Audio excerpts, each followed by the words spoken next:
तमाम बड़े नेताओं ने आज सपा की सदस्यता ली है। वहीं सीएम योगी आदित्यनाथ क्या कुछ कह रहे हैं, सुनिए। संपन्न देश अमेरिका कहा जाता है, लेकिन भाइयों बहनों वहां हालत खराब है।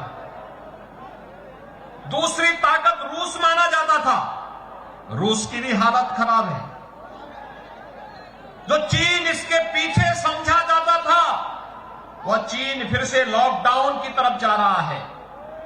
यूरोप की भी स्थिति बहुत अच्छी नहीं है, लेकिन प्रधानमंत्री मोदी जी के मार्गदर्शन में पूरा देश कोरोना प्रबंधन के जिस बेहतरीन कार्यक्रम के साथ आगे बढ़ रहा है, जीवन और जीविका बचाने का जो कार्यक्रम है, उस कार्यक्रम के तहत आज देश के अंदर कोरोना प्रबंधन का जो बेहतरीन कार्य प्रधानमंत्री मोदी जी ने किया, वह किसी से छुपा हुआ नहीं।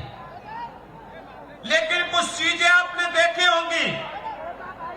जब 25 मार्च 2020 से लॉकडाउन प्रारंभ हुआ था, लगभग 2 महीने तक चली लॉकडाउन कार्रवाई, और उसके बाद जब प्रथम चरण में कोरोना का प्रकोप आता हुआ दिखाई दिया, भारतीय जनता पार्टी का कार्यकर्ता अपने राष्ट्रीय अध्यक्ष के नेतृत्व में सेवा ही संगठन के मंत्र को लेकर के प्रदेश और देश के अंदर एक एक व्यक्ति की जान बचाने के लिए कार्य कर रहा था। प्रधानमंत्री मोदी जी के नेतृत्व में केंद्र सरकार, राज्य के अंदर मैं, हमारे मंत्री और विधायक और सांसदगण गांव-गांव, नगर-नगर जाते थे।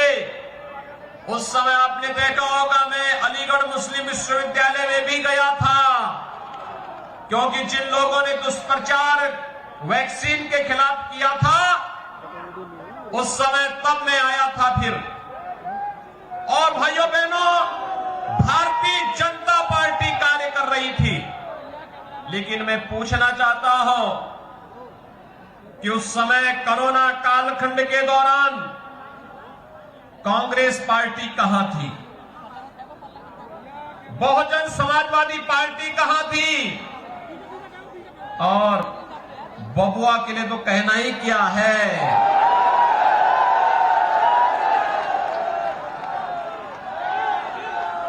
इन लोगों का कहीं अता पता नहीं था।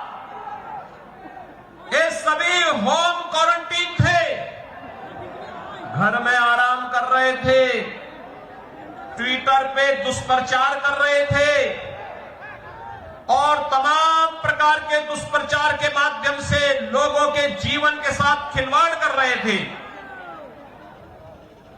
भाइयों बहनों, भारतीय जनता पार्टी का कार्यकर्ता उस समय अपने राष्ट्रीय अध्यक्ष के नेतृत्व में सेवा ही संगठन के मंत्र को लेकर के गांव-गांव, घर-घर, और जब प्रवासी कामगार और श्रमिक अपने मूल स्थान से अपने वापस गांव की तरफ के लिए चला, तो उनकी सेवा में जुटा था।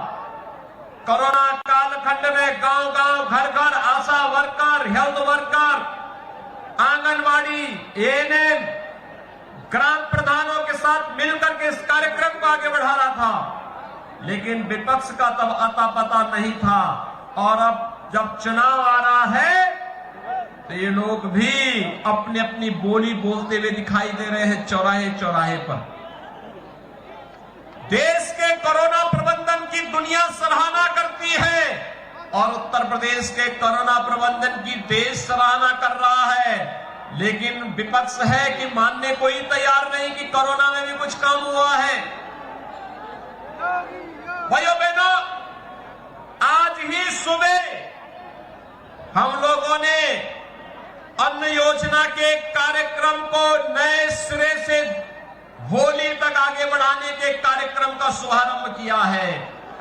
आपने देखा होगा, अंत्योदय परिवार के लोगों को 35 किलो खाद्यान्न,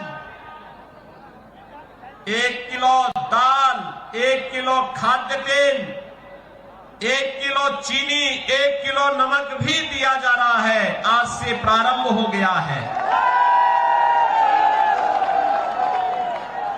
पात्र गृहस्थ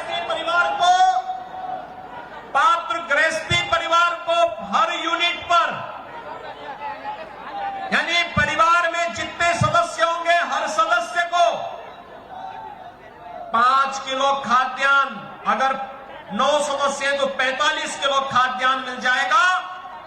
कार्ड पर 1 किलो दाल, 1 किलो खाद्य तेल, 1 किलो नमक भी उपलब्ध करवाने का कार्य सरकार ने प्रारंभ कर दिया है। और यह खाद्यान्न तो महीने में 2 बार मिला करेगा।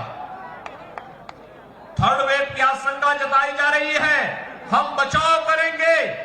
बचाव करने के साथ साथ फ्री में टेस्ट, फ्री में उपचार, फ्री में वैक्सीन। कितने लोगों ने वैक्सीन ली है? अभिनंदन, आपका मैं बहुत बहुत अभिनंदन करता हूं। ये राष्ट्रीय कार्यक्रम है और इस राष्ट्रीय कार्यक्रम के जुड़ने के लिए, लेकिन याद रखना, भारतीय जनता पार्टी के 28,000 बूथों से जुड़े हुए कार्यकर्ता आज के इस कार्यक्रम में आए हैं। और एक कार्यक्रम, एक सम्मेलन नहीं, ये तो महारैली है। और इस महारैली में आप सभी लोग आए हैं। और भाइयों बहनों, हर बूथ अध्यक्ष से मैं इस बात की अपील करूंगा कि वो अपने अपने बूथ पे सुनिश्चित करेगा कि कोई भी व्यक्ति वैक्सीन लेने से छूटेगा नहीं। इस बात का संकल्प होना चाहिए और कोई भी जरूरतमंद अन्न योजना से वंचित न होने पाए, यह भी गारंटी हम सबको निभानी होगी। क्योंकि जो जीवन और जीविका को बचाने का प्रधानमंत्री मोदी जी का संकल्प है, इस संकल्प को आगे बढ़ाने के लिए हम सबको मिलकर के कार्य करना होगा।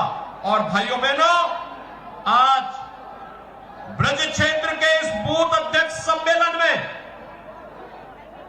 मैं आप सबसे ये कहना चाहता हूं, एक तरफ आपने देखा होगा 2020 में 8 महीनों तक खाद्यान्न की सुविधा हर गरीब और जरूरतमंद को देने का कार्य हुआ।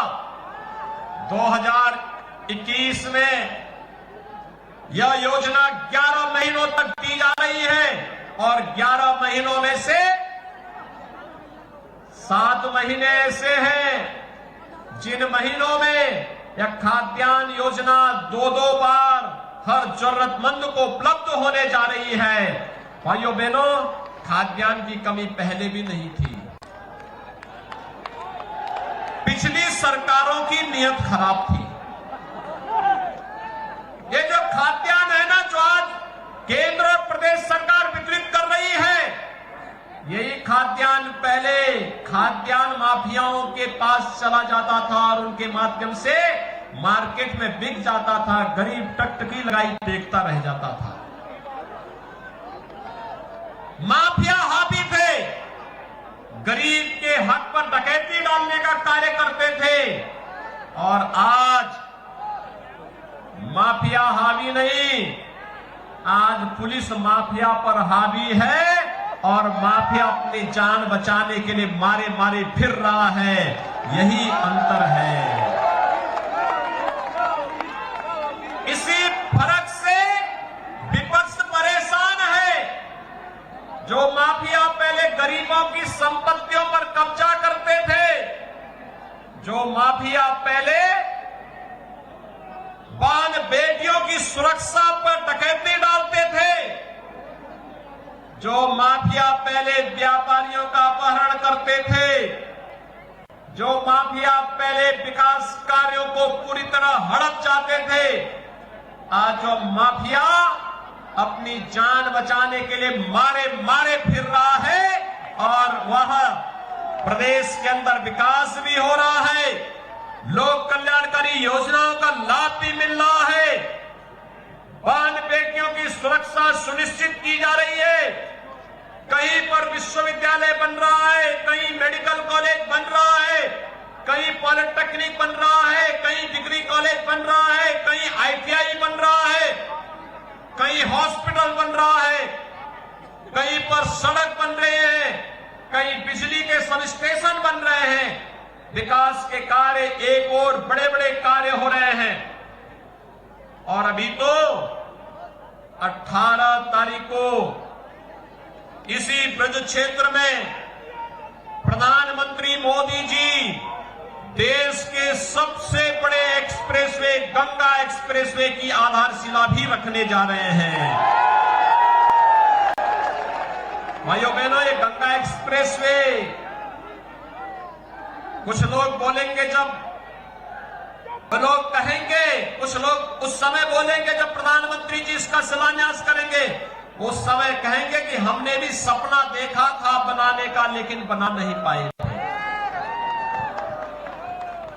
क्योंकि कुछ लोगों को अब विकास की योजनाओं को लेकर के दौरे पड़ने लगते हैं, और इस प्रकार के दौरे पड़ते हैं, वे कहते हैं हम भी करना चाहते थे, और कभी कभी सपना आता है उनको। लेकिन सच्चाई तो ये है कि केंद्र और प्रदेश सरकार मिलकर के जिस प्रकार की योजनाओं को लेकर के सर्वांगीण विकास के पथ पर आगे बढ़ी है, अब सही समय है एक एक बूथ अध्यक्ष अपने अपने बूथ का प्रबंधन करके बूथ जीता तो बूथ जीता तो बूथ जीता तो बूथ जीता तो और यह जिम्मेदारी संभाल लेगा तो भाइयों बहनों 325 प्लस भारतीय जनता पार्टी करेगी। 325 प्लस भारतीय जनता पार्टी प्रदेश के अंदर करेगी। माननीय राष्ट्रीय अध्यक्ष जी प्रदेश के इस चौथे क्षेत्रीय बूथ अध्यक्ष सम्मेलन में आए हैं और भाइयों बहनों हर जगह गोरखपुर, कानपुर, पश्चिम में, ब्रज में हर जगह उनको ये उत्साह देखने को मिल रहा है और इस उत्साह के साथ आप सबको जोड़ने के लिए हम लोग आए हैं। मुझे एक बात बताइए कि क्या सपा की सरकार के समय अयोध्या में राम मंदिर बन जाता? राम मंदिर बनने से खुश हैं? गांव के लोग खुश हैं? शहर के लोग? तो क्या घर घर बताओगे? कल प्रधानमंत्री जी काशी विश्वनाथ धाम का भी लोकार्पण करने जा रहे हैं। क्या काशी विश्वनाथ धाम कांग्रेस बनाती, बुआ बनाती और बबुआ से उम्मीद करते थे क्या? तो भाइयों बहनों, जो ना उम्मीद है जनता से बताइए, वे हमेशा ना उम्मीद ही रहेंगे। और इसीलिए आप सबका आह्वान करने के लिए आए हैं। आस्था का सम्मान भाजपा ने किया, भाजपा सरकार ने किया, गरीब का कल्याण भारतीय जनता पार्टी की सरकार ने किया, माफियाओं को ठिकाना भारतीय जनता पार्टी की सरकार ने लगाया, बेटी और बहन की सुरक्षा की गारंटी भारतीय जनता पार्टी ने दी, विकास के कार्यक्रमों को तेजी के साथ आगे बढ़ाने का कार्य भारतीय जनता पार्टी ने किया। तो चुनाव के समय वोट लेने का भी अधिकार भारतीय जनता पार्टी को ही होना चाहिए। सहमत हैं? सभी लोग सहमत हैं? दोनों हाथ उठा करके मेरे साथ बोलेंगे। दोनों हाथ जहां तक आवाज जा रही है, दोनों हाथ उठाइए, दोनों हाथ उठा करके बोलेंगे भारत माता की, भारत माता की, भारत माता की जय जय श्री राम। भारत माता की, भारत माता की। मित्रों, अमोघ शख्सियत, आज ये हमारा शुभ अवसर है। कभी कभी ये दुर्लभ अवसर मिलता है कि बूथ का अध्यक्ष और राष्ट्र का अध्यक्ष एक साथ है। मैं आमंत्रित कर रहा हूं, एक बार आप सबसे निवेदन करूंगा।